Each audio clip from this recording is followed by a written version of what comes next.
തൻ്റെ മരണദിവസമാണ് മൊക്കുഗൻ എന്ന സെൻ ഗുരു ആദ്യമായി പുഞ്ചിരിച്ചത്. തൻ്റെ അന്ത്യം അടുത്തു എന്ന് മനസ്സിലാക്കിയ മൊക്കുഗൻ ശിഷ്യന്മാരെയെല്ലാം തൻ്റെ അടുത്തേക്ക് വിളിച്ചു. എന്നിട്ട് പറഞ്ഞു, നിങ്ങൾ എല്ലാവരും 10 വർഷത്തിലേറെയായി എൻ്റെ കീഴിൽ പഠിക്കുന്നവരാണ്. സെൻ എന്താണ് എന്ന് കൃത്യമായി നിങ്ങൾ പറയൂ. ഏറ്റവും വ്യക്തമായി ഇത് പറയാൻ കഴിയുന്നയാൾ എൻ്റെ അനന്തരാവകാശിയായിരിക്കും. അയാൾക്കാവും എൻ്റെ സന്യാസവേഷവും ഭിക്ഷാപാത്രവും കിട്ടുന്നത്. ഗുരുവിൻ്റെ ഗൗരവം നിറഞ്ഞ മുഖത്തേക്ക് നോക്കി നിന്നതല്ലാതെ ആരും ഒന്നും മിണ്ടിയില്ല. വളരെ കാലം ഗുരുവിനോടൊപ്പം ജീവിച്ച യൻകോ എന്ന ശിഷ്യൻ കിടക്കയ്ക്കരികിലേക്ക് നീങ്ങി നിന്നു. പിന്നെ മരുന്ന് നിറച്ച കപ്പ് അടുത്തേക്ക് നീക്കി വച്ചു. ഗുരുവിൻ്റെ മുഖം കടുത്തു. ഇതാണോ നീ മനസ്സിലാക്കിയത്? യൻകോ പെട്ടെന്ന് മരുന്ന് കപ്പ് പുറകോട്ട് മാറ്റിവെച്ചു. മൊക്കുഗൻ്റെ മുഖത്ത് ആകമാനം അതിമനോഹരമായ ഒരു പുഞ്ചിരി പരന്നു. എടാ കള്ള, 10 വർഷക്കാലം നീ ഇവിടെ താമസിച്ചു. എന്നിട്ടും നീ എൻ്റെ ശരീരം മുഴുവനും പോലും കണ്ടിട്ടില്ല. ആ, നിനക്കിരിക്കട്ടെ എൻ്റെ വസ്ത്രവും ഭിക്ഷാപാത്രവും. നീയാണ് എൻ്റെ പിൻഗാമി. പ്രണവപ്രകാശത്തിൻ്റെ പുതിയ ഒരു അധ്യായത്തിലേക്ക് എല്ലാവർക്കും സ്വാഗതം. കല്യാണ്യംബ കദംബകാനനഗൃഹേ കൽപദ്രുമൈ കാംക്ഷിതാദർത്ഥാദർത്ഥസമർപ്പണേധികതരേ കാരുണ്യകല്ലോലിഭി കർണാന്തായതലോചനാഞ്ജലഗതൈർവീക്ഷ്യാദ്യമാം ആതുരാം രക്ഷാസു ത്രിപുരേ പരാത്മരതരേ ശ്രീകാമസഞ്ജീവിനി. കല്യാണ്യംബ കദംബകാനനഗൃഹേ. മംഗളസ്വരൂപിണിയായ എൻ്റെ അമ്മേ കല്യാണി ദേവി, അവിടുന്ന് കദംബവൃക്ഷങ്ങൾ നിറഞ്ഞ വനത്തിലാണ് വസിക്കുന്നത്. എല്ലാ മംഗളങ്ങളും നൽകുന്ന അമ്മയാണ് അവിടുന്ന്. കൽപദ്രുമൈ കാംക്ഷിതാദർത്ഥാദർത്ഥസമർപ്പണേ. ആഗ്രഹിക്കുന്നവ എന്താണെങ്കിലും നൽകുന്ന, കൽപ്പവൃക്ഷത്തേക്കാൾ അധികമായി ഭക്തർക്ക് വേണ്ടത് നൽകുന്ന അമ്മയാണ് ദേവി. കൽപ്പവൃക്ഷം ചോദിക്കുന്നതാണ് കൊടുക്കുന്നത് എങ്കിൽ അമ്മ ചോദിക്കാതെ തന്നെ ഭക്തർക്ക് ആവശ്യമുള്ളത് ധാരാളമായി നൽകുന്നു. കാരുണ്യകല്ലോലിഭി കർണാന്തായതലോചനാഞ്ജലഗതൈർ. കാരുണ്യമാകുന്ന തിരമാലകൾ നിറഞ്ഞതും കാതോളം എത്തുന്നതുമായ, അതായത് കാതുവരെ എത്തുന്നതുമായ അമ്മയുടെ നീണ്ട കണ്ണുകളുടെ നോട്ടം കൊണ്ട് എന്നെ അനുഗ്രഹിക്കണേ. വീക്ഷ്യാദ്യമാം ആതുരാം രക്ഷാസു ത്രിപുരേ പരാത്മരതരേ ശ്രീകാമ സംജീവിനി. ദുഃഖിതനും ആതുരനുമായ എന്നെ അമ്മേ അവിടുത്തെ കാരുണ്യവീക്ഷണം കൊണ്ട് രക്ഷിച്ചാലും. പരമാത്മാവിൽ രമിക്കുന്ന എൻ്റെ അമ്മേ, കാമദേവനെ പുനർജീവിപ്പിച്ച ശ്രീ മഹാത്രിപുരസുന്ദരീ ദേവി, അവിടുന്ന് എന്നെ കാത്തുരക്ഷിക്കണമേ.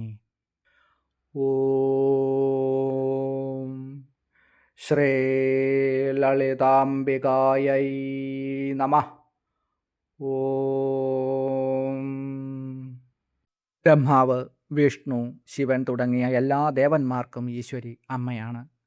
അതുകൊണ്ട് ലളിതാ സഹസ്രനാമത്തിൽ 607 മന്ത്രമായി വശിന്യാദി വാഗ്ദേവതകൾ നമുക്ക് നൽകുന്ന മന്ത്രമാണ് ദേവേശി എന്നുള്ളത്. ദേവന്മാർക്ക് ഈശ്വരിയായിട്ടുള്ള ദേവി. ഇങ്ങനെയാണ് ഈ മന്ത്രത്തിൻ്റെ അർത്ഥം.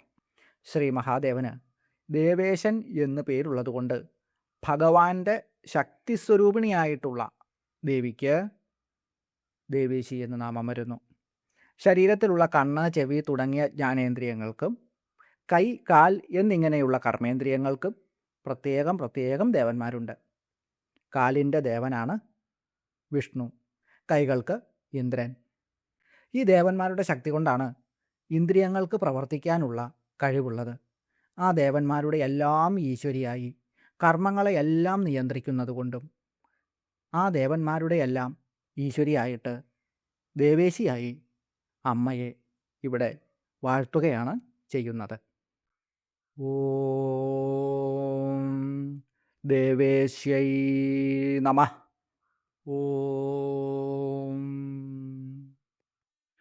ഓം ഹ്രേം ദേവേശ്യൈ നമഃ. ഈ മന്ത്രം ചെമ്പ് തകിടിലോ വെള്ളിത്തകിടിലോ 7 പ്രാവശ്യം എഴുതി അത് കൈവശം വച്ചാൽ ഒരു കവചം പോലെ സംരക്ഷണം നൽകും. കാര്യസാധ്യത്തിനും ഇത് ഉത്തമമായ ഒരു മാർഗമാണ്. ദണ്ഡനീതിയിൽ സ്ഥിതി ചെയ്യുന്ന അമ്മയെയാണ് അടുത്ത നാമമന്ത്രത്തിൽ വാഗ്ദേവതകൾ പരിചയപ്പെടുത്തുന്നത്. ദണ്ഡനീതിസ്ഥ എന്നതാണ് ആ നാമമന്ത്രം. ദണ്ഡനീതിയിൽ സ്ഥിതി ചെയ്യുന്ന ദേവി. ദണ്ഡനീതി നീതിശാസ്ത്രത്തിൻ്റെ പ്രധാനപ്പെട്ട ഒരു ഭാഗമാണ്.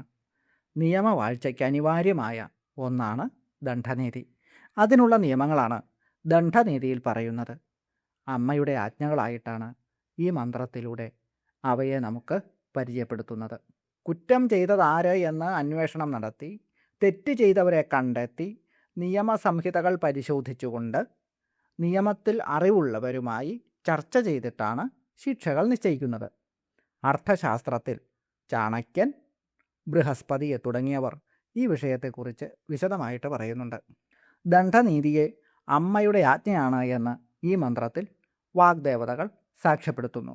ഭഗവാൻ ശ്രീകൃഷ്ണൻ ഭഗവത്ഗീതയിൽ ഇപ്രകാരം അരുളി ചെയ്യുന്നു: ദണ്ഡോദമയതാം അസ്മി നീതിരസ്മി ജിഗീഷതാം. ദമയതാം, ദമനകർത്താക്കന്മാരെ, അതായത് ജീവികളെ നിലയ്ക്കു നിർത്തുവാൻ കടമപ്പെട്ടവരിൽ എന്ന് അർത്ഥം. ദുഷ്ടന്മാരെ ശിക്ഷിക്കുന്നവരെ. ദണ്ഡ, ദണ്ഡം, അതായത് ശിക്ഷ. അസ്മി, ഞാൻ ആകുന്നു. ജിഗീഷതാം, വിജയം ആഗ്രഹിക്കുന്നവർക്ക്. നീതി അസ്മി, ധർമ്മബോധം ഞാനാകുന്നു. ജീവികളെ നിലയ്ക്കു നിർത്താൻ കടമപ്പെട്ടവരെ ശിക്ഷിക്കൽ ഞാനാണ്. വിജയം കൊതിക്കുന്നവരുടെ ധർമ്മബോധം ഞാനാണ്. ജീവികളെ നിയന്ത്രിക്കുന്നതിന് കടമയുള്ള ഭരണാധികാരികൾ കുറ്റം ചെയ്യുന്നവർക്ക് വേണ്ടി പലതരത്തിലുള്ള ശിക്ഷാവിധികളാണ് ഏർപ്പെടുത്തിയിട്ടുള്ളത്. സമൂഹത്തെയും കുറ്റം ചെയ്യുന്ന വ്യക്തിയെയും ഒരുപോലെ നേരായ മാർഗത്തിൽ നയിക്കുന്നതിന് അവ സഹായിക്കുന്നു. ധർമ്മബോധം ഒന്നുകൊണ്ടല്ലാതെ ജീവിതത്തിൽ ഒരിടത്തും അന്തിമമായ വിജയം സാധ്യമേ അല്ല. അധർമ്മം തുടക്കത്തിൽ വിജയിച്ചു എന്ന് വരാം, അത്രമാത്രം. തെറ്റ് ചെയ്താൽ ശിക്ഷ അനുഭവിച്ചേ തീരൂ എന്ന് വിധിക്കുന്ന അലിഖിതമായ നീതി അമ്മയുടേത് തന്നെയാണ്. അതുകൊണ്ടാണ് ദണ്ഡനീതിയിൽ അമ്മ സ്ഥിതി ചെയ്യുന്നു എന്ന് വാഗ്ദേവതകൾ പറയുന്നത്. ഓം ദണ്ഡനീതിസ്ഥായൈ നമഃ. ഓം ഹ്രേം ദണ്ഡനീതിസ്ഥായൈ നമഃ. എല്ലാ ദുഃഖങ്ങൾക്കും അറുതി വരുത്തുന്ന ലളിതാ സഹസ്രനാമത്തിലെ മന്ത്രങ്ങളിലൊന്നാണിത്. തെറ്റുകൾ വരുത്താതെ ചിന്തിച്ചു മാത്രം കർമ്മം ചെയ്യാൻ ഈ മന്ത്രം ജപിച്ചുകൊണ്ട് അമ്മയെ ആരാധിക്കുന്നവർക്ക് സാധ്യമാകുന്നു. അതുകൊണ്ട് തന്നെ അവർക്ക് ദാരിദ്ര്യ ദുഃഖമോ മറ്റ് വിഷമങ്ങളോ അനുഭവിക്കേണ്ടി വരികയുമില്ല. ആദിപരാശക്തിയായ ആ മഹാദേവി എല്ലാവരെയും അനുഗ്രഹിക്കട്ടെ എന്ന് പ്രാർത്ഥിച്ചുകൊണ്ട് എൻ്റെ അമ്മേ, അവിടുത്തെ തൃപ്പാദ പത്മങ്ങളിൽ സാഷ്ടാംഗ പ്രണാമങ്ങളോടെ നിർത്തുന്നു. നന്ദി, നമസ്കാരം.